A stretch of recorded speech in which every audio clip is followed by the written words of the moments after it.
sini untuk praktek pada siang hari ini kita akan mempraktekkan terkait dengan kompres ya, kompres hangat dengan menggunakan metode konver maupun dengan menggunakan model buli-buli ya. Jadi seperti ini model buli-buli atau yang kita kenal dengan warm water jet atau istilah disebut dengan WWZ ya.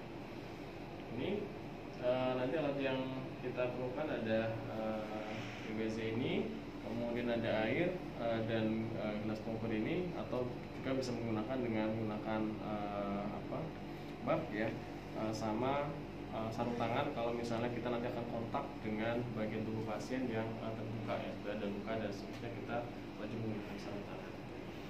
Baik, langsung saja ke pasiennya ya. Jadi setelah kita siapkan alatnya, kemudian kita ke pasien ya. Seperti biasa kita fase ke fase orientasi dulu. Selamat siang Ibu, perkenalkan saya dengan Pak Adi. Di sini saya akan melakukan kompres hangat pada Ibu ya. Tujuannya adalah untuk mengurangi demam Ibu karena Ibu pada sudah 3 hari ini mengalami demam tinggi ya, dan ini salah satu metode yang bisa kita lakukan untuk menurunkan suhu badan. Salah satunya adalah dengan menggunakan kompres air hangat ya. Nah, nanti membutuhkan waktu kurang lebih 5-10 menit pada waktu pengkompresan. Dan sebelum saya lakukan, mungkin Ibu ada yang mau ditanyakan terlebih dahulu? Tidak. Baik, kalau tidak ada, kita mulai. Jadi kita kalau misalnya pasiennya ada area tubuh yang terluka atau terbuka, kita wajib menggunakan sarung tangan ya. Bisa kita menggunakan sarung tangan saja.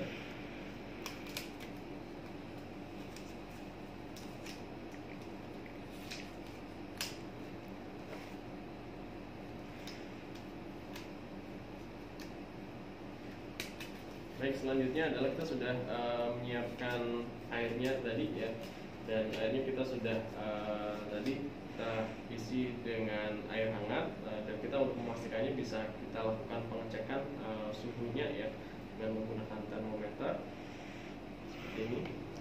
Jadi tinggal ditunggu sampai untuk kompres sendiri itu idealnya adalah sekitar 35 sampai dengan 45, bahkan ada referensi sampai 50 ya. Itu untuk suhu yang nanti digunakan untuk mengkompres di sekitar pasien. Nah, pada kesempatan ini nanti kita menggunakan metode yang WWZ ini ya. Jadi kalau untuk kompres manual, saya yakin teman-teman mungkin sudah sering, tapi walaupun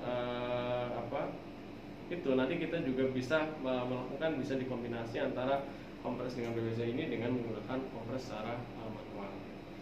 Oke, ini suhunya pastikan tadi sudah di sekitaran itu 35 sampai dengan 45 ya, atau sampai maksimal 50 tadi. Kalau sudah pastikan tadi kita langsung bisa menuangkan airnya tadi di buli-buli ini sampai terisi setengah atau 3/4-nya maksimal ya, tidak boleh sampai penuh ya, karena nanti akan resiko tumpah-tumpah dan seterusnya ya. Jadi ini tuangkan seperti ini menggunakan air hangat tadi.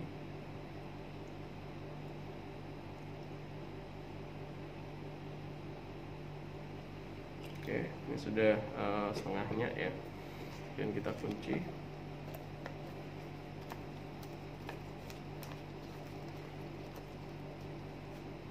Nah, kalau misalnya ada tumpahan dan sebagainya, bisa kita lap ya dengan menggunakan pakaian lap seperti ini, lebih nyaman. Nah, selanjutnya kita lakukan kompres ini ke tubuh pasien. Misalnya nanti yang akan kita lakukan kompres di daerah abdomen atau di daerah ketiak ya, lipatan daerah aksilanya. Nah, sebelum kita langsung menyentuhkan ke kulit pasien, sebaiknya kita alasi atau lapisi dengan kain ya, sehingga tidak kontak langsung antara buli-buli ini, WWZ ini, dengan tubuh pasien ya. Jadi tujuannya adalah memberikan kenyamanan ya, dan hangatnya kalau langsung dengan WWZ ini panasnya lebih terasa ya. Jadi kalau ini istilahnya kelebihan dengan menggunakan metode WWZ ini, hangatnya nanti akan bertahan lebih lama ya, dibanding dengan menggunakan nanti kompres secara manual ya. Nanti mungkin setiap 3 sampai 5 menit nanti harus akan diganti ya, atau dibilas dengan menggunakan air hangat kembali ya. Oke.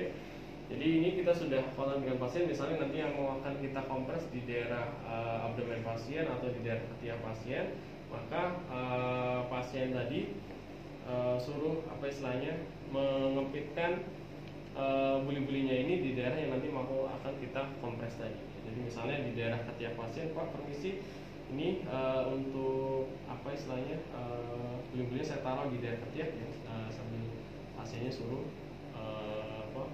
menjepit ya. Dan ini kita lakukan apa istilahnya sekitar 10 sampai 15 menit ya untuk terapinya ini, untuk terapi kompresnya ya. Jadi sampai pasien benar-benar nyaman.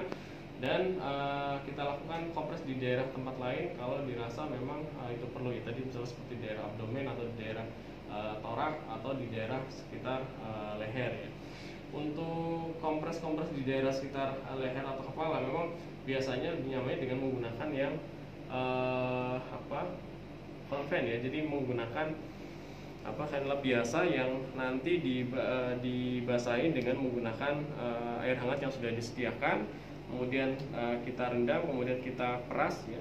Baru setelah perasan tadi kita kompreskan ke tubuh pasien ya. Jadi bisa ditaruh di daerah misalnya daerah frontalisnya seperti ini, atau di daerah misalnya di daerah leher pasien ya. Cuman untuk karena ini nanti basah ya, sehingga nanti kalau menggunakan kompres konvensional pastikan nanti kita lapisi dengan menggunakan underpad atau menggunakan alas ya, supaya airnya tadi tidak menetes di bed pasien atau tempat-tempat di daerah bed pasien ya.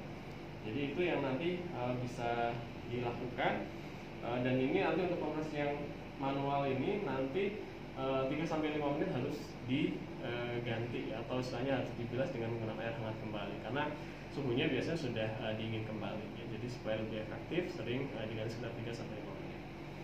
Baik, itu untuk kompresnya. Selanjutnya kalau sudah, tinggal kita lakukan evaluasi ke pasien ya. Ibu ini setelah dilakukan kompres selama 10 sampai 15 menit, gimana rasanya? Itu untuk evaluasi secara subjektifnya ya, yang bisa nanti kita lakukan evaluasi ke pasien, apakah pasien suhunya menurun atau lebih nyaman dan seterusnya. Kemudian secara objektifnya kita lakukan pengukuran suhu pada pasien ya. Dan untuk pengukuran suhu ini dilakukan jelas sebelum dan setelah lakukan kompres. Jadi untuk evaluasi apakah pasien ini suhunya menurun atau tidak setelah dilakukan kompres dengan menggunakan air hangat. Mungkin itu, terima kasih. Assalamualaikum warahmatullahi wabarakatuh.